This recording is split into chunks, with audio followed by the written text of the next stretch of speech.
সকাল সকাল বাবা নাতনিদের জন্য সব কইছো আর আমার জন্য কি কইরাছো? হ্যাঁ আমার পছন্দের কি কইরাছো তাই বলো আগে। খুব সকাল সকাল রান্না বাড়া হয়ে গেল, ঘুমিতে দেরি করে উঠলাম। তাসিনকে আজকে আমার আগে উঠেছো? হ্যাঁ নানি রান্না দেখছো? কি রান্না করলেন? এই যে নাতনিদের জন্য মুরগির মাংস, মুরগির মাংস, কলা দিয়ে পাঙাশ মাছ, আমার খুব ফেভারিট একটা তরকারি। এই যে আমার নাতনি সিটের রুটি দিয়ে আর ওই গোশের ঝোল। বাবা সিটের রুটিও বানানো হয়ে গেল? হ্যাঁ গোশের ঝোল। কয়টা হয়েছে? এই কেবল শুরু করেছি, একটা হয়েছে আর একটা হচ্ছে। এই যে আমি তো পারি না এত সুন্দর করে বানাতে। আমি পারি না কেন আম্মু? হ্যাঁ এই যে কিটা খাবে সিটের রুটি সকাল সকাল বাবা নাতনিদের জন্য সব কইছো আর আমার জন্য কি কইরাছো?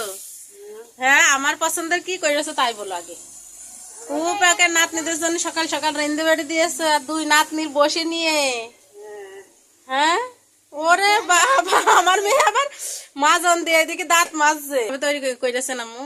এই যে টুসকুনো কইলো আঠা নিলাম, লবণ দিলাম, পানি কুসুম কুসুম গরম পানি, কুসুম কুসুম গরম পানি, তার ভিতরে তেল একটু দিলাম, কড়াই আর তেল ঘষতে হবে না। তারপরে এই যে গুলা একটু করে হাত আরাম করে দিচ্ছি হয়ে যাচ্ছে। কিন্তু আমি তো আরাম করে গুলা করতে যা আমার তো নরম হয় না, সিমটা হয় কেন? দেন তোলেন হয়নি ওইটা। এই যে আমার মার সেই ভাইরাল আঁকা ভাইরাল কড়া, তো আমার মার কড়াটা থেকে সবাই ইগনোর করবেন, কারণ গ্রামে তো এরকম কড়াই হয়। অনেকে বলবেন কড়াটা আবার কি কালো, তো কালো কড়া ফর্সা কড়াও কিন্তু এদিকে আছে। এইভাবে সিটে সিটি দিয়ে তো সিটে রুটি বানায় গ্রামের মানুষ, তো সবাই বানায়। কিন্তু শহরে কিন্তু এক একজন এক এক মানে কৌশল অবলম্বন করে বানায়, বুঝেছেন? বোতল ফুটো করে তারপরে হলো এরাম এরাম ঘুরি ঘুরি বানাই, আবার হাত দিয়ে যে এরাম এরাম এরাম এরাম করে ঘুরি ঘুরি বানাই। আর গ্রামের মানুষ কিন্তু আমরা এইভাবেই বানাই, তাই না আম্মু? আর এই যে আমার মার একটা কয়েকটা জিনিস দেখায় আসেন। এই যে পাঁচ খোলা, তো এটা এই যে পাঁচ খোলা, তো একটু নোংরা হয়েছে, যখন মানে বানাবে তখন পরিষ্কার করে নেবে। তো মাটির জিনিসগুলো কিন্তু এগুলো। আর একটা আছে এই যে সিমেন্টের ফিডে, এটা দিয়ে রুটি বানাই। তো এই হলো আমাদের গ্রামের অবস্থা। তো যাই হোক সকাল সকাল রান্না করেছে। আর এদিকে যে এক হাঁড়ি ভাতও হয়ে গিয়েছে। এই যে আমাদের গ্রামের মোটা চালের ভাত, সেই স্বাদ। তোমার পছন্দের খাবার আমি তৈরি করে দিয়েছি। এই যে সিটের রুটি আর গোশ, নাও তুলে খেয়ে নাও। না আমাদের এই গ্রামের বাড়ি আর আমি খাই, আমরা মধু যেখানে রান্না করে সেখানেই খাই, সেখানে খাই।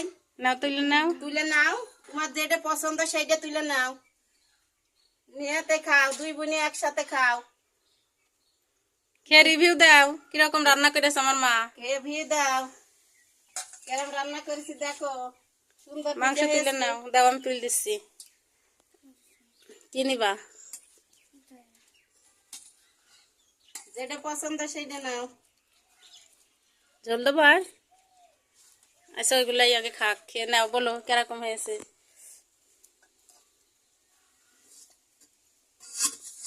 খুব মজা, নানির হাতের জন্য খুব মজা। নানির হাতেরটা খুব মজা। দেখাও সত্যি আমার মা কিন্তু অসাধারণ করে পিঠা আটা তৈরি করে। আর সিটের রুটি তো আমার মেয়ে ছোটোর থেকেই পছন্দ করে, বাড়িতে আসলেই সিটের রুটির মাংস বানিয়ে খাওয়াই।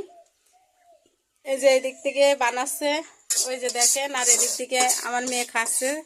তো আমি একটু দেরিতে করে ঘুম থেকে উঠেছি, আমিও খাবো, তো দুই বোনে যে খাচ্ছে। আর আমরা ভাই গ্রামের মানুষ, যেখানে রান্না করে সেখানে গরম গরম বসে খেয়ে নিই। তো এই খাওয়ার মধ্যে কিন্তু একটা অন্যরকম মজা আছে, সবাই কিন্তু এই মজাটা পাবে না। যারা গ্রামের মানুষ তারা এই মজাটা ফিল করতে পারে। তো আজকের মতো এই পর্যন্তই। আল্লাহ হাফেজ সবাইকে, আল্লাহ হাফেজ দাও। আল্লাহ হাফেজ।